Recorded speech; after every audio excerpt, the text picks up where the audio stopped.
Hello and welcome back to Examination Catalyst. तो आज हम फूड एंड न्यूट्रिशन के कंटेंट से शुरू कर रहे हैं। तो इसमें सबसे पहले हम न्यूट्रिएंट्स के बारे में पढ़ेंगे कि जो हमारे न्यूट्रिएंट्स होते हैं वो दो टाइप के होते हैं, एक फर्स्ट मैक्रो और दूसरा माइक्रो। तो जो मैक्रो होता है मतलब कि हमें ज़्यादा क्वांटिटी में चाहिए होता है, बॉडी को ज़्यादा अमाउंट में चाहिए होता है। तो उस वो हमारे होते हैं कार्बोहाइड्रेट, प्रोटीन और फैट। जबकि माइक्रोन्यूट्रिएंट्स जो हमारी बॉडी को कम मात्रा में यानी कम अमाउंट में ज़रूरत होती है, that is vitamin, mineral and last one is nutrient is water. That is often considered as nutrient, but इसको हम कभी क्लासीफाई नहीं कर सकते क्योंकि आपको per day 4 to 6 glasses of water लेना ही चाहिए। तो हमारा एग्जामिनेशन पॉइंट ऑफ व्यू से इसमें बहुत बार क्वेश्चंस आते हैं कि आपके कौन से मैक्रोन्यूट्रिएंट है, कौन से माइक्रोन्यूट्रिएंट्स हैं। तो हम क्लियरली बोल सकते हैं मैक्रोन्यूट्रिएंट्स में कार्बोहाइड्रेट, प्रोटीन और फैट, और माइक्रोन्यूट्रिएंट में विटामिन और मिनरल्स। अब कार्बोहाइड्रेट और प्रोटीन हमारा जो 1 ग्राम ऑफ ईच हमारा 4 kcal एनर्जी प्रोड्यूस करता है, जबकि जो फैट होता है वो 1 gram of fat gives 9 kcal of energy. ये भी बहुत ज़्यादा आता है। तो फिर अगर कभी पूछा जाए तो अब हम बता सकते हैं। अब हम समझते हैं कि इन सब का फंक्शन क्या है।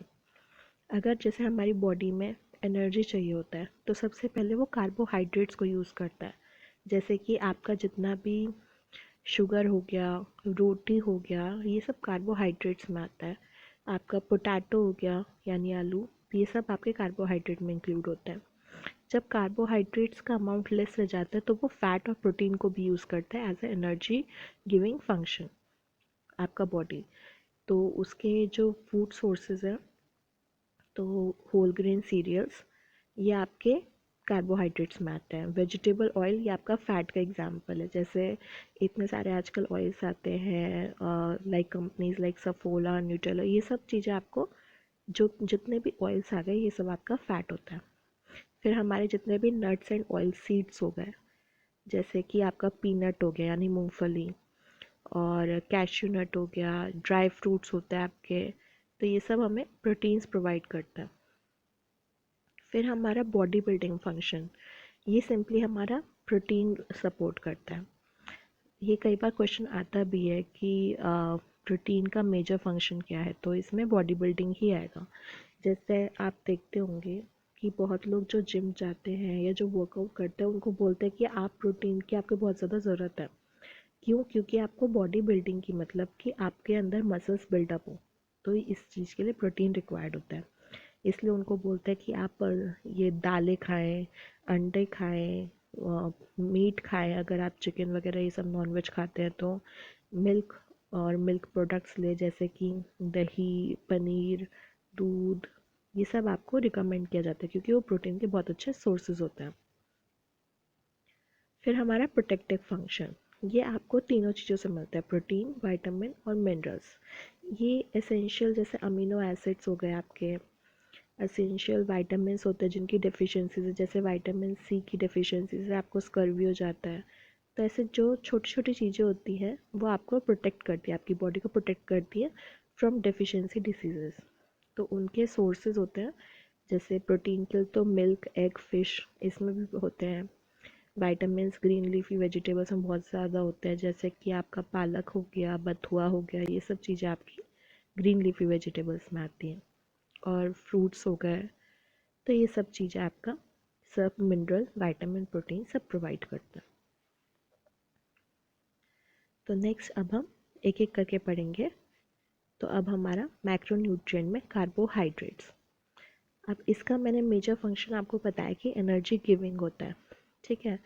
तो अब इसमें हम सोर्सेज पढ़ेंगे, that too only mainly focusing on rich sources.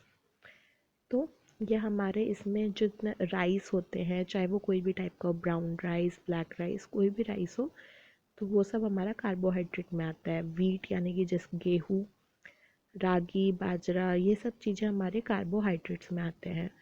मेज़, शुगर, पोटैटोज़, तो ये आपके कार्बोहाइड्रेट के सोर्सेज हो गए। फिर हमारा प्रोटीन, प्रोटीन का मैंने आपको बताया कि ये बॉडी टिश्यूज़ को रिप्लेस करता है, मेंटेन करता है, जिसकी वजह से आपके मसल्स बिल्डअप होते हैं। और ये आपको एक और चीज़ है, हीमोग्लोबिन हेल्प करता है फॉर्म करने में। अगर आपकी बॉडी में खून ही नहीं होगा तो कैसे आपका बॉडी चलेगा? तो इस चीज़ में प्रोटीन बहुत इंपॉर्टेंट रोल प्ले करता है। तो ये प्रोटीन के रिच सोर्सेज कौन से होते हैं? जितना भी हमारा आप जैसे चिकन हो गया, हमारा जितना भी नॉन वेज आइटम हो गया, फ़िश हो गया, अंडे हो गए, वेजिटेरियंस में दूध हो गया, दालें हो गई। कई बार क्या होता है, छोटे बच्चों को हम दाल का पानी पिलाना शुरू करते हैं। क्यों? क्योंकि उनका ग्रोइंग स्टेज होता है, तो उस टाइम पे उनको प्रोटीन की बहुत ज़्यादा रिक्वायरमेंट होती है, तो इसलिए हमारे दालें पिलाते हैं, दूध पिलाते हैं। तो ये हमारे प्रोटीन के रिच सोर्सेज हो गए। फिर हमारा फैट का, इसको हम कंसनट्रेटेड फॉर्म ऑफ एनर्जी भी बोलते हैं। जैसे मैंने आपको बताया, कार्बोहाइड्रेट और प्रोटीन 4 kcal ही प्रोड्यूस करते हैं फॉर ईच ग्राम, जबकि फ़ैट जो होता है वो 9 kcal प्रोड्यूस करता है। तो उसमें ज़्यादा एनर्जी वो प्रोवाइड करता है as compare to protein and carbohydrate. कुछ फैट्स होते हैं वो बिल्डिंग मटेरियल की तरह भी प्रोवाइड करते हैं, जो प्रोटीन का भी फंक्शन करते हैं, जैसे कि कर्ड, बटर, घी। क्योंकि वो मिल्क प्रोडक्ट्स ही हो गए, तो उसमें प्रोटीन तो होगा ही होगा, प्लस उसमें फ़ैट भी ज़्यादा होता है, तो इसलिए ये आपका प्रोवाइड बिल्डिंग मटेरियल्स ऑल्सो। फिर helps body to use certain vitamins, वो सपोर्ट करते हैं, जैसे कि वो एक्ट एज अ प्रिकर्सर कर देंगे या कुछ भी। तो इसको हम ज़्यादा डिटेल में नहीं जाएंगे क्योंकि इतना कुछ एग्ज़ाम में आता नहीं है, तो हम इसके सोर्सेस पे जाते हैं that often come in to exam. तो इसमें हमारा कंसनट्रेटेड फॉर्म ऑफ एनर्जी हो गया, ये प्रोवाइड बिल्डिंग मटेरियल हो गया, and also help body to use certain vitamins. और इसके सोर्सेज होते हैं oil, meat and meat products, curd, butter, ghee, nuts and oil seeds, soybean. तो ये हमारा फैट का हो गया।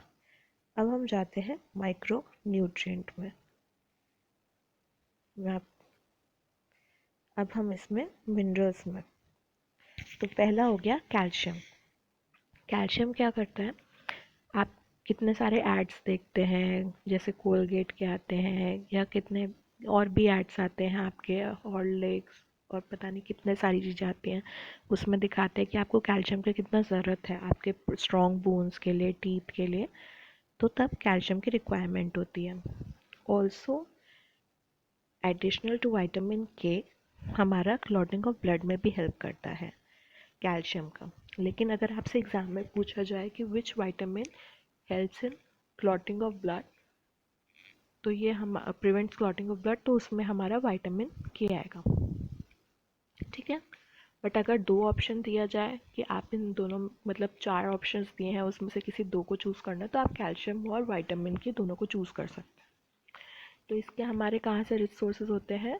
डेयरी प्रोडक्ट्स होते हैं, जैसे दूध हो गया, दूध में सबसे ज़्यादा कैल्शियम होता है। और जितने भी लीफी वेजिटेबल्स होते हैं, जैसे कि पालक हो गया आपका, एक आपने याद हो तो एक कार्टून भी आता था पपाया करके, तो उसमें वो पालक खाते रहता था एंड उसको फिर मसल्स और बहुत strong bones and then fight करता था। दैट इज़ कैल्शियम का सोर्स, आप ऐसे भी याद कर सकते हैं। और रागी और जितने गुआवा हो गए, फ्रूट्स भी, एक तिल, ये सब हमारे इम्पॉर्टेंट रिच सोर्सेज में आते हैं कैल्शियम के। फिर हमारा आयरन। आयरन तो सबको पता ही है, जैसे कि वो हीमोग्लोबिन, ब्लड, खून बढ़ाने के काम आता है।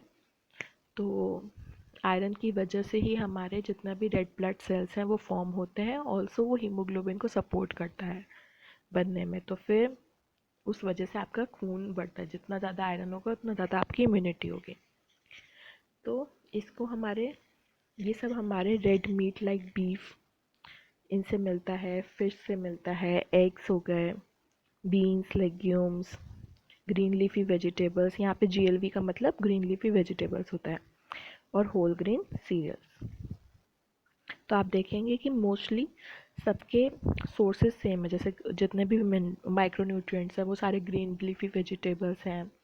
मिल्क हो गया आपका, कुछ कुछ सोर्सेज कॉमन है, तो आप ये चीज़ ध्यान में रख सकते हैं।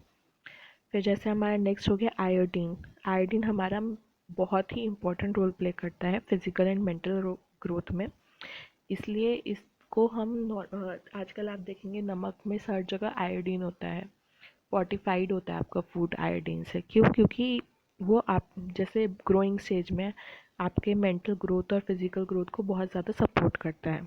और उसके बहुत इंपॉर्टेंट सोर्सेज होते हैं सी फिश और आयोडाइज सॉल्ट। क्यों? क्योंकि आप समुंदर में देखेंगे तो नमक का पानी होता है, वो नमक वहीं से एक्सट्रैक्ट होता है, तो उस नमक में आयोडीन होता है। फिर हमारे वाइटामिन्स। अब वाइटामिन्स जो होते हैं वो यूजुअली दो ग्रुप्स में डिवाइड होते हैं, एक फैट सोल्यूबल और एक वाटर सोल्यूबल। तो हमारे टोटल वाइटामिन्स हो गए A B C D E K, ठीक है, 6 वाइटामिन्स हो गए। अब उसमें से सिर्फ 2 होते हैं water soluble, that is B and C।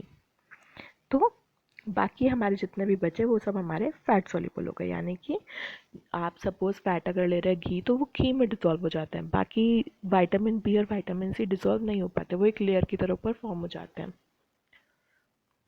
तो अब हमारे जितने भी फैट सोल्यूबल विटामिन्स होते हैं वो, और जितने भी ये वाटर सोल्यूबल होते हैं, वो बहुत ज़्यादा इंपॉर्टेंट रोल प्ले करते हैं, क्योंकि हर विटामिन की डेफिशिएंसी से कोई ना कोई डेफिशिएंसी आती ही आती है। मतलब कि आप सपोज़ विटामिन बी ले लेते हैं, B1 की डेफिशिएंसी से बेरी बेरी हो जाता है। विटामिन सी लेंगे तो उसकी डेफिशिएंसी स्कर्वी हो जाएगा।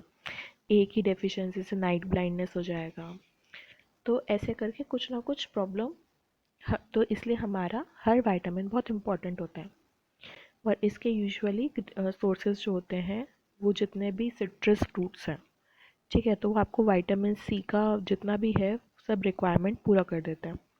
फिर हमारे मिल्क और मिल्क प्रोडक्ट्स होते हैं, उसमें बहुत सारे विटामिन्स होते हैं, लाइक फिट विटामिन डी होता है, विटामिन ए होता है। बस हमारा मिल्क और मिल्क प्रोडक्ट्स में विटामिन सी नहीं होता है। तो ये भी क्वेश्चन आता है, तो इसको आप ध्यान रख सकते हैं। फिर हमारा इसके सोर्सेज हो गए vegetable oil, whole grain cereals, pulses, ये सब। फिर हमारे डाइट्री फाइबर। अब डाइट्री फाइबर आपका कार्बोहाइड्रेट्स में भी इन्वॉल्व होता है, पर इसको हम अलग से कैटेगरी इंक्लूड करते हैं। तो इसके 2 टाइप के होते हैं, एक सॉल्यूबल फाइबर, एक इनसॉल्यूबल फाइबर। जो सॉल्यूबल फाइबर होता है वो हमारे उसके एग्जांपल होते हैं, जैसे पेक्टिन हो गए, गम हो गए। आप देखेंगे जैसे जेली जो आती है मार्केट में, या जितना भी स्पॉन्जी टाइप सा जितना टेक्सचर वाला फूड रहता है, तो वो हमारा यूजुअली पेक्टिन और गम डिज़ोल्व करके होता है, तभी वो जेली टाइप फॉर्म हो पाती है। तो हमारा सॉल्यूबल फाइबर में आता है। जबकि हमारा इनसॉल्यूबल फाइबर में सेलुलोज और लिग्निन आता है। तो ये हमारा यूजुअली इतना ज़्यादा नहीं देखा जाता है फूड्स में। तो आप मेन फोकस रखिए ये सॉल्युबल फाइबर और इनसॉल्युबल फाइबर के एग्जांपल्स में, कि सॉल्युबल फाइबर के एग्जांपल होते हैं पेक्टिन, गम्स एंड म्यूसिलेजेस, और इनसॉल्युबल फाइबर के होते हैं सेलुलोज एंड लिग्निन। तो इसके हमारे सोर्सेज होते हैं जितने भी आपका ग्रेन्स हो गए, यानी कि जितने भी आपके गेहूँ, बाजरा, रागी, ये सब होता है। फिर हमारे जितना भी एक होती है साबुत दाल, एक होती है छिलके वाली। तो जो छिलके वाली होती है वो सारे हमारे डाइट्री फाइबर्स में आते हैं। फिर जितना हमारा ब्राउन राइस हो गया उसमें भी हमारा एक स्टेप मिनिमाइज ही होता है, तो वो भी हमारे डाइट्री फाइबर को ऐड ऑन करता है। जितने भी वेजिटेबल फ्रूट्स हैं वो सब हमारा डाइट्री फाइबर में आता है। बस एक चीज़ होती है कि जितने भी एनिमल फूड होते हैं, यानी कि हमारा जो भी फूड का सोर्स एनिमल होता है, जैसे कि दूध हमें गाय से मिलता है, तो दूध हमारा नहीं हुआ डाइट्री फाइबर का सोर्स। मीट जो है वो हमारे सारे नॉन चिकन वगैरह ये सब हमारे एनिमल्स, लिविंग एनिमल्स को हलाल करके ही मिलता है। तो ये सब चीज़ें हमारी डाइट्री फाइबर का सोर्स नहीं हुआ। बहुत बार होता है कि अब देखा जाता है कि लोग बहुत ज़्यादा डाइट्री फाइबर पे फोकस कर रहे हैं, क्यों? जिससे उनका स्टमक जो है वो तो फिल रहे, ठीक है, आपको कभी भूख लगने वाली फीलिंग ना आए, बट स्टिल आपकी बॉडी में कैलोरीज बर्न अप हो जाए, मतलब एडिशनल कैलोरीज ना दे और आप ऐसे ही पतले हो जाए। तो उस चीज़ के लिए डाइटरी फाइबर्स होते हैं, जिसमें फ़ैट कंटेंट ज़ीरो होता है और आपको एक सेटाइटी वैल्यू देता है कि आपका पेट भर गया है, और प्लस आपको कैलोरीज भी प्रोवाइड नहीं करता है। तो that is dietary fibre, that is good for health. तो अगर आपको आज का वीडियो समझ में आया हो, या फिर आपको कोई भी प्रॉब्लम हो, तो आप हमें कमेंट बॉक्स पे लिख सकते हैं, या फिर आप टेलीग्राम पे भी जुड़ सकते हैं हमें। तो आपको वीडियो पसंद आया तो please do like, share, comment and subscribe. Thank you.